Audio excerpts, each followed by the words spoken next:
I'm annoyed with Donald Trump as well. Little side project I've got going on. I'm trying to book Syrian refugees into Donald Trump's hotels. What's going on?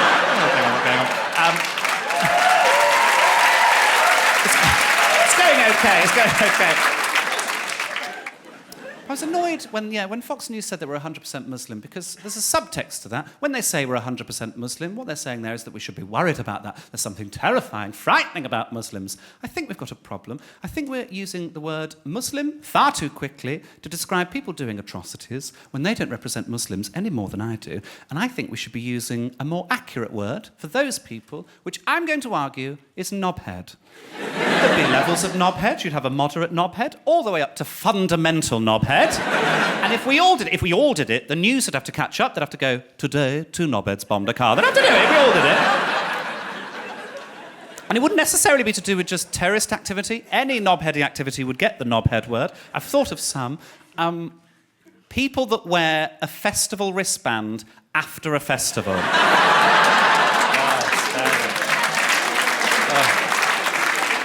I went to Reading. It's November, you're an Acaster, you're a knobhead. Couples that put a lock on a bridge, you're both knobheads. Sorry, hate that, hate it. Sanctimonious mothers, I've got to be careful here. I don't mean all mothers, just a lot of my friends are having children at the minute, and it's the sort of mothers that go, don't tell me how to raise my kids. And you're like, okay, but she is trying to eat a petit filou with an electric razor, so... You're a bit of a knobhead, aren't you? Ever so slightly. Amanda Holden, fundamental knobhead. I just don't like it. Don't encourage me, because I'm sure she's lovely. I think she's despicable. She did to our Les. Met one of my friend's kids last year. Friend I went to university with, her daughter. I avoided this child for 4 years. She's 4 years old. I'd heard bad things. Met her last year. She's the worst person I've ever met. And I've met Eamon Holmes.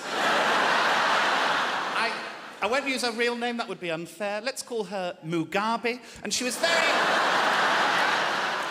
just spoiled, really. We were sat at dinner, and she was here, and she was kicking me in the legs. And at one point, she caught my shin, and I went, fuck! She started crying. The mum said, please don't swear in front of my child. I was like, oh, is that your child? I thought someone just condensed North Korea into a small woman, actually. Little bitch. Did a lot of gardening in lockdown. Another thing I did, which I really recommend, I did loads of this, and it's really good for anyone's mental health, and it's really simple.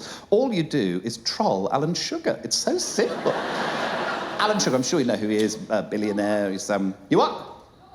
Sorry, Lord Alan Sugar. That's the lawyers over there. It's Lord, actually, I think you'll find. Yes, Lord Wanker Alan Sugar. He's a billionaire, he's hosted The Apprentice, and at the start of lockdown, people were losing their jobs, their lives, it was an awful time. He posted this to Twitter. This is him next to his private jet during a global pandemic. Collected the new plane today, flew it down from Knoxville to Pompano Beach. I thought, you're not reading the room here, Alan. So I replied to this tweet and I said, drove my Ford Fiesta home base today, but you don't see me tweeting about it. Either way, I'm horny, how about you? This started an absolute flirt fest with Alan Sugar, because he replied to this. He said, but you did tweet it, you double-barrel He thinks I'm a princess. That opened the floodgates to me flirting with him every morning in lockdown, sending this sort of thing. Good morning, my little Lord Sugar Puff. I mean, I did so many. I sort of lost my mind, really, but I did it because I think he's a twat. I think he's lost it. I think he's a bellend. And I think he'll die before me, but if he doesn't, I don't want him to win. And I thought about this. I was like, how do I win against Alan Sugar in death? And I solved this problem. And what I've done is I've rewritten my will. This is my actual will. This is page 2. If you look at section 6, Alan Sugar gets the Ford Fiesta. Not only that, it's filled to the brim with sugar puffs. Because he'll hate it. Swat. I want to tell you about a little project I've been working on for the last year. And there's no nice way of saying this. There's no easy way of saying this. I'm just going to have to rip the plaster off. For the last year, just under a year, I have been trying to destroy the career of Tom Daly. There's no easy way of saying it. I've said it. It's gone. It's out there now. I've said it. I should caveat all of this by saying I think Tom Daly's amazing in lots of ways. He's an Olympic diver. I'm sure you're aware of Tom Daly. He's gay. I think he was pushed into coming out as gay before he was necessarily ready. There was a lot of fuss about it from the gay press, and he's been a brilliant gay rights advocate in lots of ways. You might have seen that him and his husband Lance Black announced a few months ago that they're having a baby together. Shouldn't be a brave thing to do in this day and age, but it was. He got a lot of nastiness, and he's been serene throughout the whole thing, so I do think he's brilliant. However, I now want to slag him off. So, Tom Daly irked me last summer for 2 reasons, 2 Instagram posts, and I'll show them to you now. This is the first one. This is him at Gay Pride. Love the way that he's extending his arm out there to show the parade march there. Love the look of a smile on his face. Beautiful framing there. Before I go into too much detail about this, what's going on with the hand? Where is the other finger? I've looked at it loads. I don't know if it's a lighting thing, whether it was edited out. I don't know how that happens. I've got no issue with any of that, really, apart from the weird finger. I've got no issue with this other post. Beautifully framed again. His skin looks radiant in that little triangle. Marvellous. Brave to wear a tank top, but he seems to manage it. I think it's wonderful. It's a lovely... I've got no issue with any of this. I think it's all brilliant. I have no issue with any of this as well. Happy Pride, everyone. It's been so awesome to take part in my first ever Pride. He'd not been before. But let's not forget why we have this day and how much more we have to fight for in many other social justice movements around the world. No issue with any of that. Brilliant that he went to Pride. I think we all should at some point in our lives. It's good fun, if nothing else. My issue with both of these posts is not what's in them, it's what's underneath them, and that is this. At Barclays UK, #ad. That means that Tom Daly was sponsored by Barclays to go to Pride. And I don't have a problem with Tom Daly being sponsored to do lots of things. I understand when you're an athlete, you've got to make your money while you can. You're not monetizable forever. You might break your leg. Totally get being sponsored. But to be sponsored to go to Pride, which is a political event, it made me uncomfortable. It's sort of like going Black Lives Matter with Tesco. It made me uncomfortable. And I didn't want to make a big deal of this. I thought it's an error in judgment in some ways. Didn't want to make a big fuss about it. All I thought I'd do is a bit of light trolling of Tom Daly. That's all I thought I'd do. So what I did is I went onto this very post and I commented on it with hashtags of rival banks. That's all I did. Hashtag NatWest, hashtag Santander, hashtag HSBC. And for some reason, dozens of other people started doing it as well.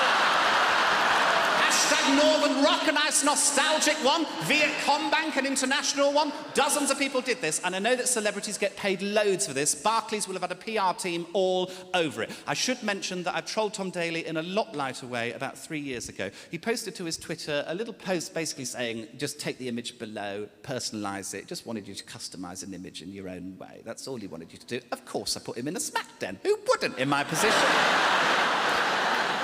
Open bloody gold, Tom. I should tell you some things before I get on with the show. The first thing that's really important, because this has been a bit of a confusing issue. I am not James Acaster. That's James Acaster. I've got to be very clear about this, because he's a brilliant comedian. He's a great friend of mine, but he said that people keep shouting my name at him in the street. We don't look similar, do we? I don't think we look similar at all. Anyway, my agent said we need to do some posters to promote the tour. Have you got any ideas? I'd been drinking. This is what I came up with. I was furious because sales shot up. Got me into all sorts of legal headaches. Had to do a public apology. I said I'll never again use James Acaster's image without his prior approval. I've agreed to not play Kettering on the tour. That's where he's from. And I said within the apology post I will publish the correct tour poster, which is attached, and then I attached the correct one. So it's absolutely... I'm being silly. That's Claire Boulding, another lesbian. Don't worry, it's absolutely fine. That was the correct tour post. That's the correct one. Well, actually, technically, that's the correct one, but... But he's also a prankster. He's a troll. And I'm a troll, but he did it to me and I didn't like it. It was one of the worst things that happened to me. And actually, funnily enough, it's happened to me here. We were in the pub the week before I was doing the Royal Variety. It was only with Charles and Camilla, not the proper ones. Who gives a shit? And he said to me, how are you feeling about Royal Variety? And I said, I'm really nervous. Like, I don't know what I'm going to say. There's like loads of protocol. Obviously, you can't swear, but there's loads of things you wouldn't realise where like little things that you just can't say. And I said, I'm really nervous. I don't know what I'm going to do. And he knew what he was doing because he went, well, you wouldn't want to say Diana was murdered, would you? No, why did you put that in my head the week before Royal Variety? And it was rolling around in my head the whole bloody week. And I was stood side of stage. It was literally just there at Royal Variety because it was in this room. And I was quaking with nerves. And I don't normally get that nervous about stand-up. Got my little jacket on. I was really shivering with nerves. I could see Charles and Camilla through a gap in the curtain. They were up there somewhere, proper shaking. And I was going through my notes on my phone to remind myself of what I was going to do, what my material was going to be. And I shouldn't have told him, but I told him what time I was going on stage. And he texted me seconds before I went on stage. And it was just a picture of Diana on her wedding day. And then underneath, don't let her down. I got a mug from my auntie which has got a motivational quote on it, and I hate a motivational quote. The quote is, you've got the same amount of hours in the day as Beyoncé. But not the resources, Janet.